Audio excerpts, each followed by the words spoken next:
mấy triệu đây các bạn, quá sung luôn.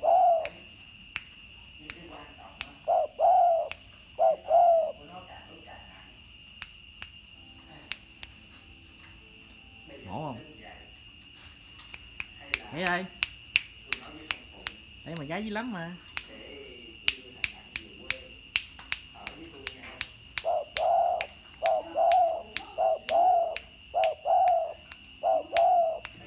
Cu này nuôi từ nhỏ hả? Ủa con đó gái hả Lộc? Chưa biết không mày? Không nói đâu.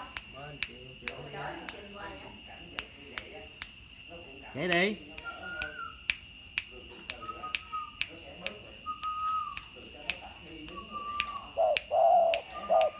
Thấy khôn không? Cua đi làm mồi được nha các bạn. Tao ham tiền tao bán con cua nó mất tiêu rồi. 500.000. Tao đâu có biết nó nhà tao tính đâu 500.000 là lớn rồi. Rồi cu mồi ít phải cả triệu. Con này ít phải cả triệu, búng tay nó ấy nè.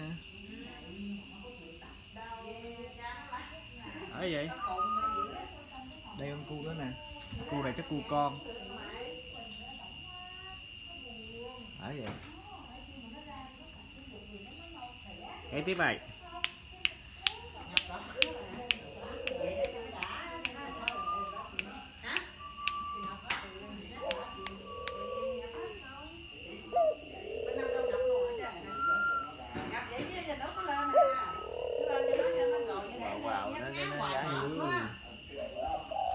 Mày thích gào lắm mày.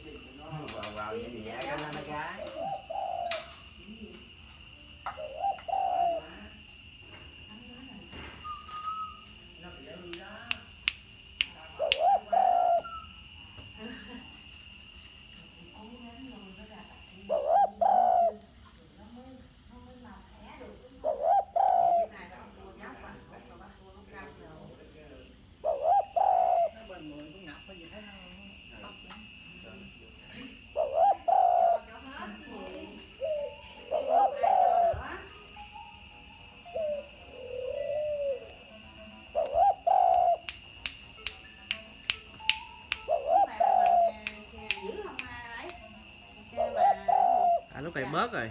Hả? Dạ.